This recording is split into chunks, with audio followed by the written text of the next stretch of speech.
Olá, tudo bem com você? Como é que estão as coisas aí? Espero que esteja tudo bem, eu sou o André Godoy, esse aqui é o canal Dinheiro. Hoje é dia 29 de março de 2025, sábado. Bom fim de semana aí pra você. E hoje eu quero trazer um assunto bem bacana aqui para nós nos distrairmos, que é a história da libra esterlina. A libra esterlina, das moedas do mundo civilizado, ela é a mais antiga. Ela já está em circulação há aproximadamente 1225 anos. Exatamente. Ela está em circulação há aproximadamente 1225 anos. E aí você pode se perguntar qual é o segredo, né? Como é que se faz isso?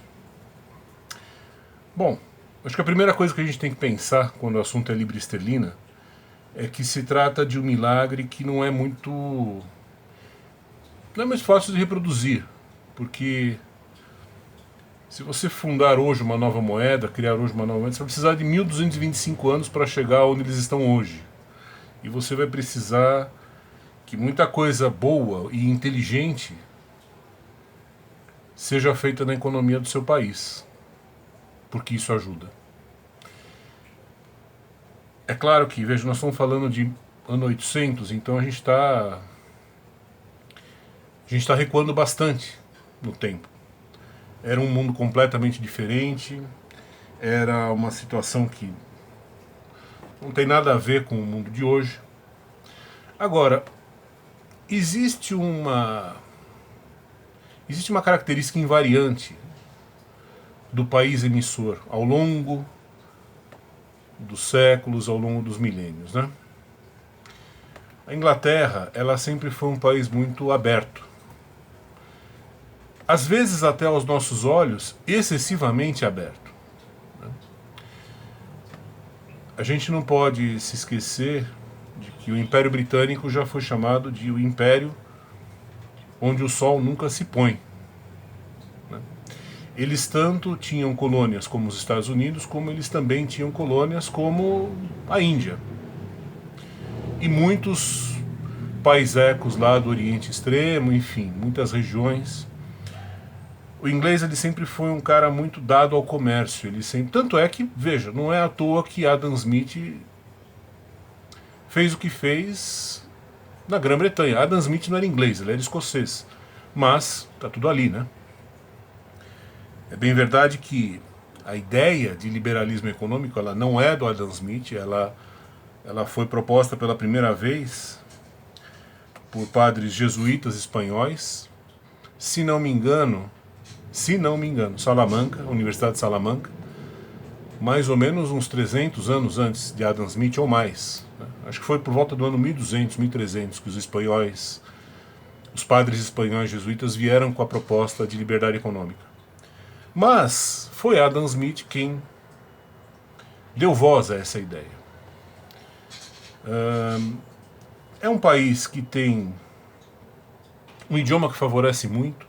É muito fácil você ser objetivo quando você fala em inglês. Não é tão fácil quando você fala em português, por exemplo, ou quando você fala em francês. O inglês tem, a língua inglesa tem essa facilidade. Claro, eu não conheço línguas orientais para falar, né, como que é o vietnamita, mas enfim, até onde eu conheço de línguas do Ocidente, o inglês tem uma vantagem enorme. Você pega um contrato em inglês, são 2 páginas, e acabou, fim, e está tudo escrito lá e ponto final. Claro, como a luz do sol. Então, teve um fator cultural importante, que é o idioma. Agora, sobretudo a abertura econômica. Sempre foram muito abertos, sempre foram muito dispostos a se aventurar pelo mundo. Veja que, como eu estava te falando, aos nossos olhos, ainda hoje, a Inglaterra nos parece perigosamente aberta. Tanto que você vê que tiveram lá agora há pouco tempo, eu não sei se foi um prefeito de Londres ou um primeiro-ministro britânico, que acho que o cara era muçulmano, se não me engano. Isso é uma coisa que só é possível no Reino Unido. Em nenhum outro país do mundo.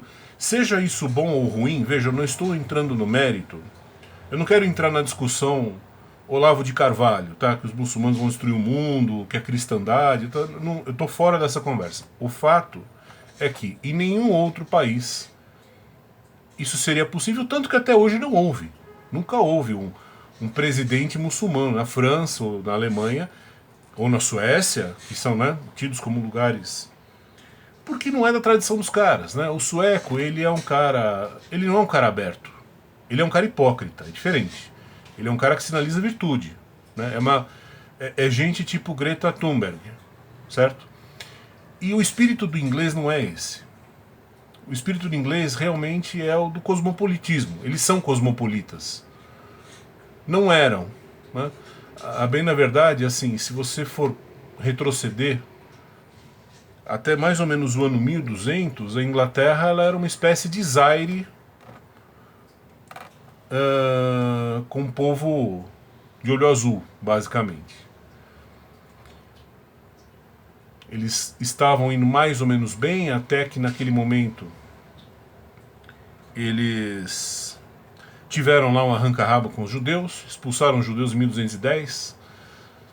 Aí se aprofundou a crise da Inglaterra, mas aos trancos e barrancos eles sempre souberam fazer sua vida sozinhos.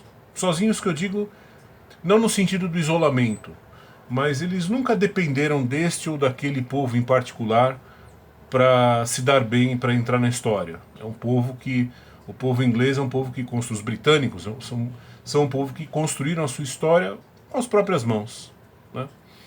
O período áureo que eles tiveram não foi, por exemplo, como o período áureo da Península Ibérica. O período áureo da Península Ibérica se deu quando? Quando houve judeus e muçulmanos ali. Quando os judeus e muçulmanos foram expulsos, a era de ouro da Península Ibérica acabou, certo? Na Inglaterra não foi assim. Judeus colaboraram? Colaboraram, mas sem eles a fila andou. Aos trancos e barrancos, talvez não com tanta facilidade e tal, mas andou. E andou de modo brilhante, andou de um modo tipicamente inglês, eu diria, que é essa veia cosmopolita. Então, é um país naturalmente aberto ao mundo, é um país que, veja, um dos maiores ídolos do rock britânico tem por nome de batismo Farrukh Bulsara. Você sabe quem é Farrukh Bulsara? É o Freddie Mercury, certo? Então, faz tempo que os ingleses não ligam muito para qual é o seu sobrenome ou a sua religião. O que eles querem saber é se no Rock in Rio você vai se enrolar na bandeira britânica como fez o Freddie Mercury quando veio ao Brasil, certo? É isso que eles querem saber. É isso que importa lá dentro, em última instância. É um país em que, historicamente, o lucro que você fizer lá dentro é tributável. O lucro que você fizer fora do país não é. Então, se você for instalar uma empresa na Inglaterra, para você com certeza é muito interessante que essa empresa se transforme numa multinacional. Será interessante para você que uma parcela pequena do faturamento dessa empresa venha da própria Inglaterra. O interessante é que venha a maior parte de fora. Por quê? Porque aí não será tributado, certo? A maior parte dos paraísos fiscais, ainda hoje, pertencem à Commonwealth, né, que é a comunidade britânica. São lavagens de dinheiro, são paraísos fiscais, que seja, mas ajuda o país a ser um país próspero, rico, e tudo isso somado é o que constrói a história de uma moeda que tem 1225 anos de idade. É muito óbvio, quando você ouve a respeito da idade da libra esterlina, é muito óbvio o porquê da Madame Thatcher ter recusado o euro. Porque, veja, só um chimpanzé esquerdista seria capaz de jogar fora uma moeda que tem 1200 anos para substituí-la por uma aventura recém-criada, por um bando de hippies, certo? Europeus. Só um esquerdista seria burro bastante para embarcar numa aventura como essa. Muito provavelmente, quando o euro sumir da face da terra, a libra esterlina continuará lá, Talvez o rei da Inglaterra seja muçulmano nesse dia, mas a bandeira inglesa continuará sendo do mesmo jeito que ela é hoje. E os ingleses, eles são aquele tipo de povo que, no médio prazo, a história mostra isso, eles mais incutem a cultura deles nos colonizados do que o contrário. Eles deram um idioma para a Índia. Vamos nos lembrar disso. 2 bilhões de pessoas no mundo hoje em dia ganharam de presente um idioma universal. Essa é a herança britânica. Cometeram erros? Quem não os cometeu, certo? O saldo, porém, é amplamente positivo e a prova disso, a maior prova, é que até hoje a capital do mercado de ouro no mundo é Londres. A City Londrina até hoje é a principal capital financeira do planeta. Ainda hoje o preço do ouro é formado em Londres. Ele não é formado nem em Pequim, nem em Tóquio, nem em Seul, com toda a riqueza do Oriente, nem no Fort Knox dos Estados Unidos. Ele é formado ainda hoje em Londres. É uma reunião muito bacana. Você vê assim, são alguns banqueiros de ouro, eles negociam, é um salão muito grande, eles têm umas bandeirinhas na mesa, que eles levantam e abaixam, como... Sabe aquela bandeirinha de churrascaria? É uma coisa mais ou menos parecida com aquilo. E ali é que eles estabelecem quanto vai valer o preço de abertura do ouro. Até hoje é assim. Tudo isso justifica por que é uma moeda com 1.225 anos e provavelmente vai durar mais 1.225 anos. Certo? É isso. É a curiosidade que eu queria trazer aqui para discutir com você.